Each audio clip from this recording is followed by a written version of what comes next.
So, hello everyone. I wanted to share in this video with you a summary of the first session from our free PMP course, okay, which took place on Monday, the 3rd of February from 7 p.m. until 10 p.m. GMT plus one. So, actually, first of all, here's a summary of session one. So, total duration was 3 hours. Total of the slides we have shared 69, out of which 20 slides contained PMP practice questions. And we've covered an introduction to the PMP certification, and then we started chapter one, business environment. We covered section one, which was an overview of project management, and section two, which was about the business case. We started the training with a course outline where we explained again the 12 chapters of this free training, like the business environment, stakeholders, team, agile and scrum, waterfall and hybrid, the chapter 6, which is planning, chapter 7, which is about performing the project work, chapter 8, which is about contacting procurement, chapter 9 about the quality, managing the quality, chapter 10 managing the risks, chapter 11 measuring the project performance, and chapter 12 the most important one, which is about the tips and tricks for succeeding the PMP exam. Then we share the training plan for this free training. We explained how it will be conducted, and also we explained how to earn the training completion certification, which we already have shared on different posts on LinkedIn.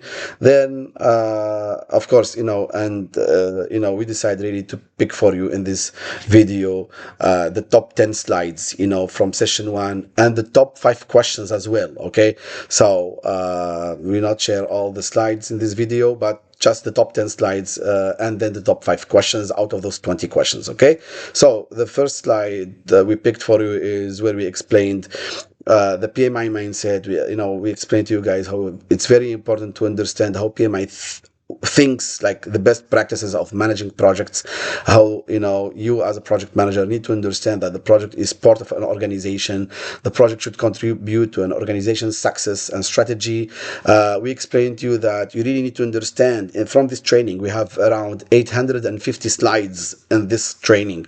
So all of these 850 slides, maybe 400 or ish or so are practice questions, but more than 400 slides are about tools, techniques, processes, which PMI thinks are the best practices for managing projects. So it's true that from your work you've learned a lot of project management, but in the PMP exam you need to answer the questions according to the PMI mindset, which then will turn into a habit for you while managing your projects. Okay, then we've had an introduction to the PMP, what the PMP is, and then we talked about the different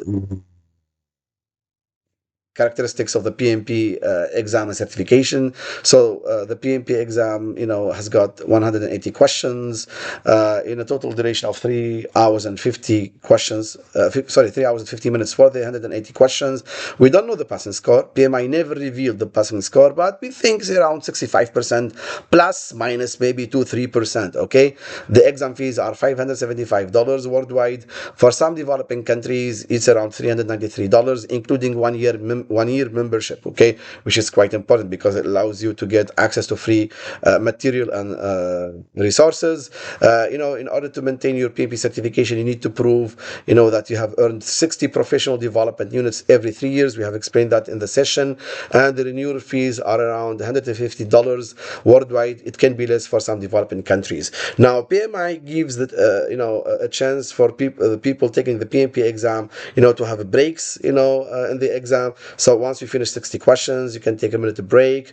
Then after the next 60 questions, again, you're allowed to take a 10-minute break. And then after 60 questions, then you finish the exam. So the total duration with the breaks is 4 hours and 10 minutes. And we also mentioned the other certifications which PMI provides, and we explained the difference between core certifications and specialized certifications. Okay.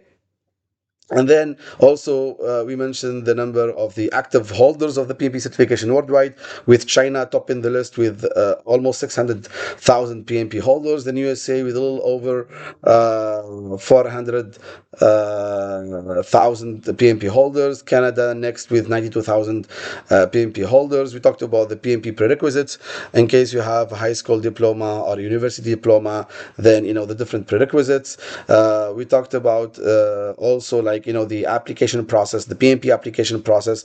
And we mentioned that we will provide you with a video explaining how to submit your application within a few minutes. The audit process, in case you were selected for audit, since 5 to 10% of the applications are selected for audit, and the audit is quite easy, really. We explained to you that you can finish it within 5 to 10 minutes. It's just about providing, the certification from this PMP training, plus scan of your diploma, and then you just need to provide a contact for a reference for each project. Okay, and we will share a video with you and make sure that it's quite easy for you.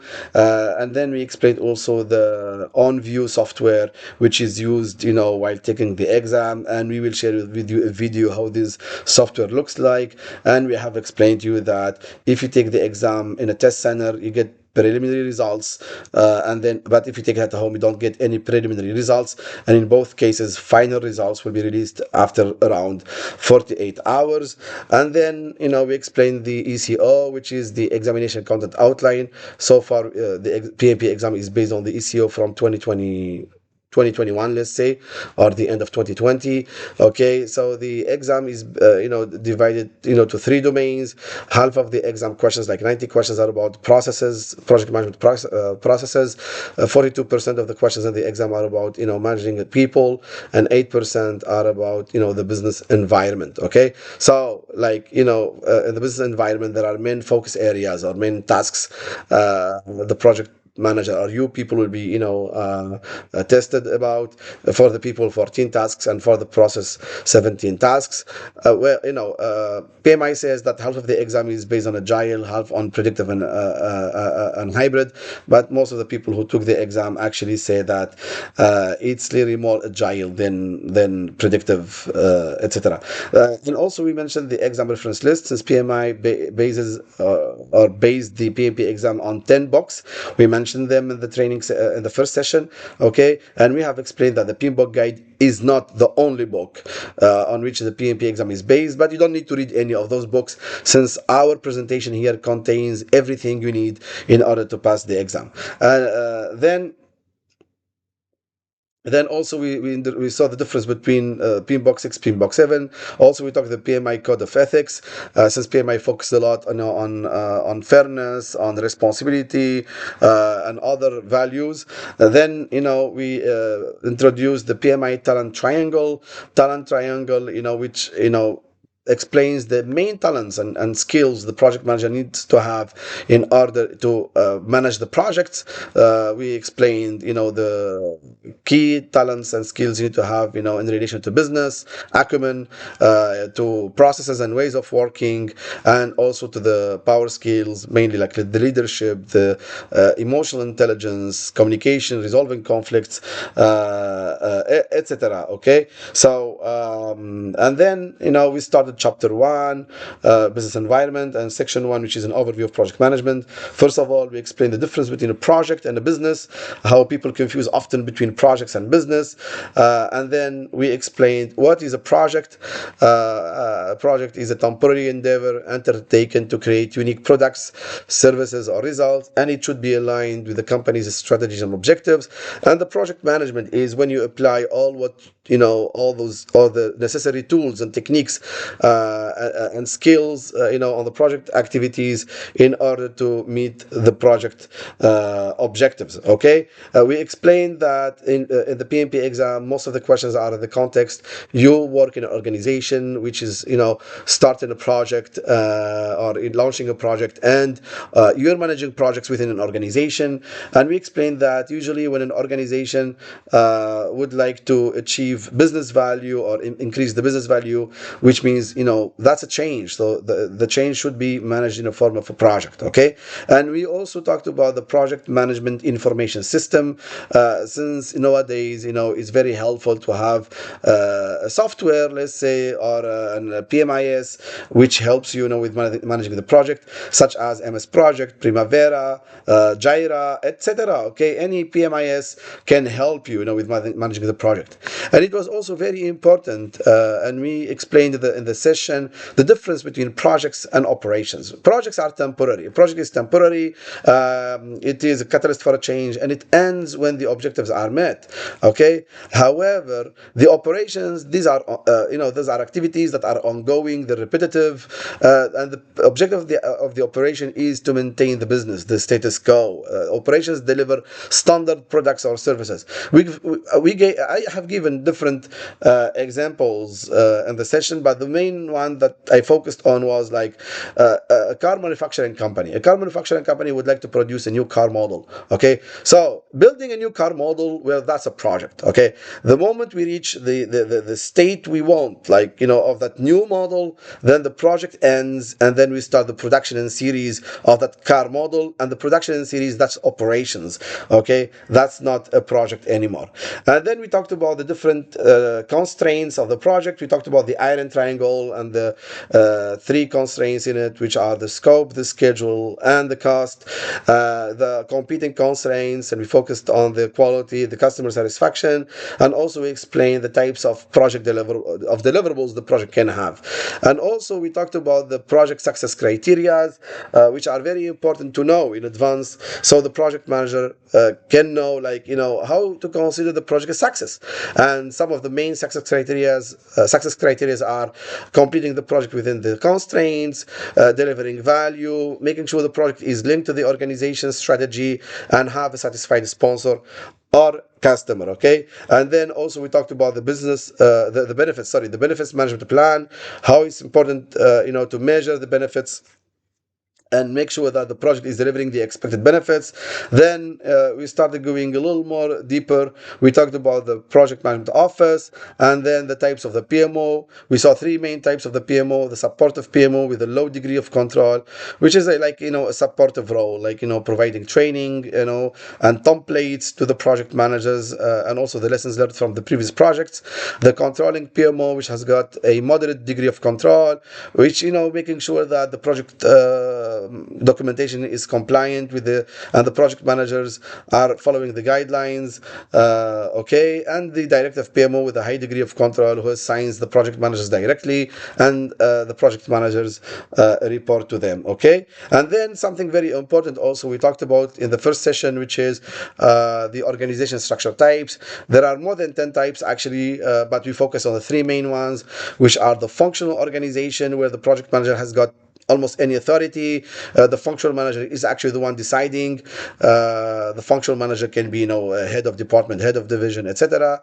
On the other hand, there is the project oriented or the projectized organizations, where the project manager enjoys full power, controls the budget, has the resources, their primary focus is the project, etc. And then there is the matrix organization, which is a mix.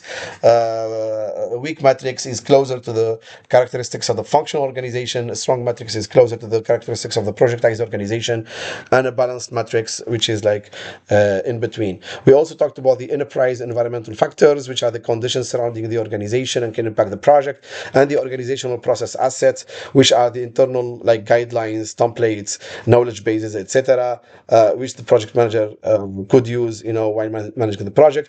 We also talked about the difference between regulations and standards, and how it's mandatory to comply with regulations. Also, we understood the difference between project, program, and portfolio. Program is a group of related projects. Portfolio is a group of unrelated programs and projects. And also we saw the difference between the product lifecycle and the project lifecycle, and the difference between the product manager and the project manager.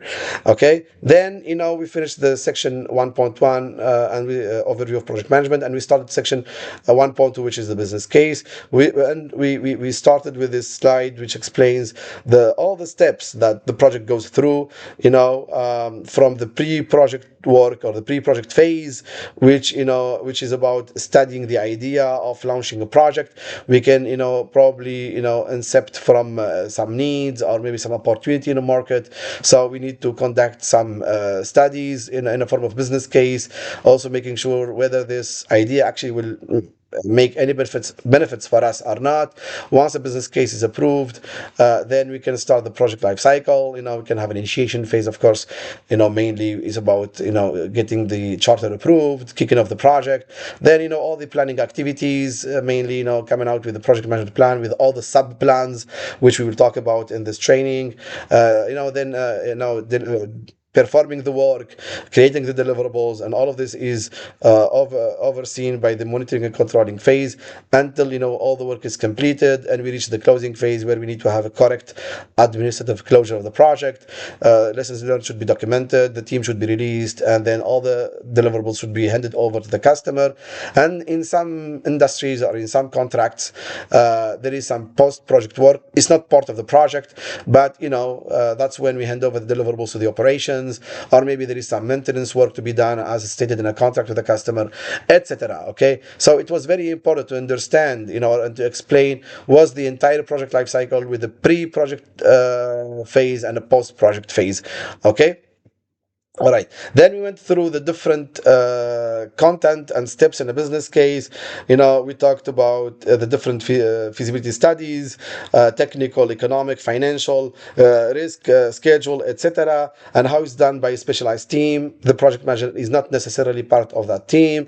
Then we talked about the value proposition in order to understand what kind of gains the customer is looking for, what kind of pains the customer would like to get rid of. We talked about the 3 Ps, how to sustain earth, people, and profit. In a project, we should not approve any project that would harm them. Then we went through the pestle analysis, which studies the political, economic, social, technological, ecological, and legal environment of an organization or a project. The SWOT analysis, the strengths, weaknesses, opportunities, and threats.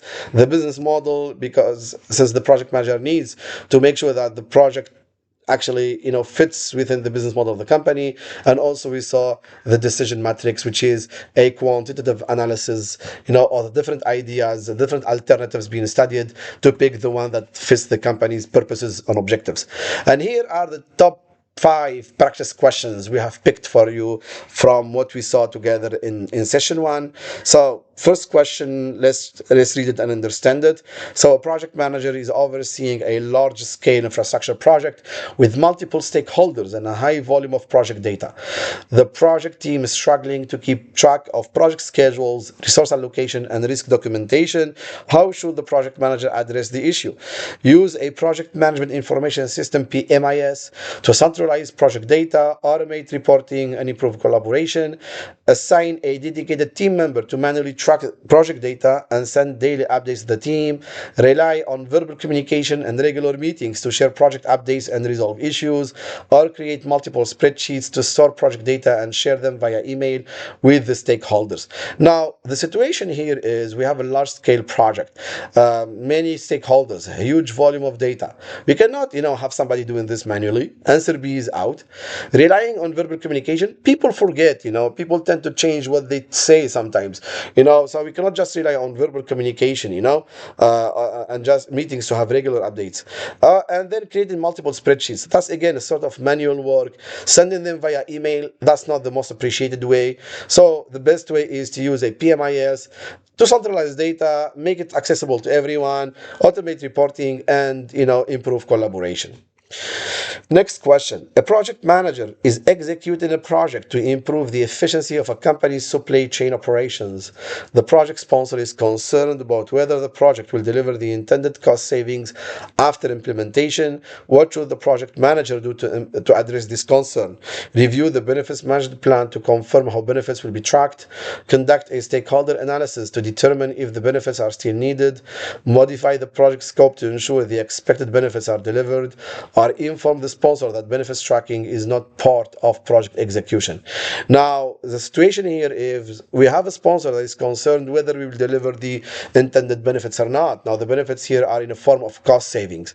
Okay, so what's for sure is we do not modify the scope. Okay, usually we do not modify the scope unless we have an approved change request. Okay, but just modifying the scope to ensure benefits are delivered, that's out. Answer C is out. And telling the sponsor that we cannot track the benefits as part of the project execution, that's also wrong, because as we saw in the session, benefits are tracked from project initiation until even after the project closure. So C and D are out. Okay. And also, answer B is bad. It's not providing any value, like, analyzing with the stakeholders, or conducting stakeholder analysis to check if the benefits are still needed or not. Of course, benefits are always needed. So definitely, what we need to do is to review the benefits, manage the plan, and confirm how benefits will be tracked. So then we can assure the sponsor that actually we know what the expected benefits are. We have a plan how to achieve them, and how to track them and see if we are achieving them or not. Okay. Next question. A senior software engineer has recently been assigned to manage a project using the agile approach. To ensure that they successfully deliver the project manager should first what? Identify all risks, determine all of the planning activities, define the project success criteria, or define quality metrics. Now, the key word we have in the text here is ensure the project is delivered successfully. Now, of course, identifying, managing the risks is important. Defining quality metrics and acceptance criteria is also important.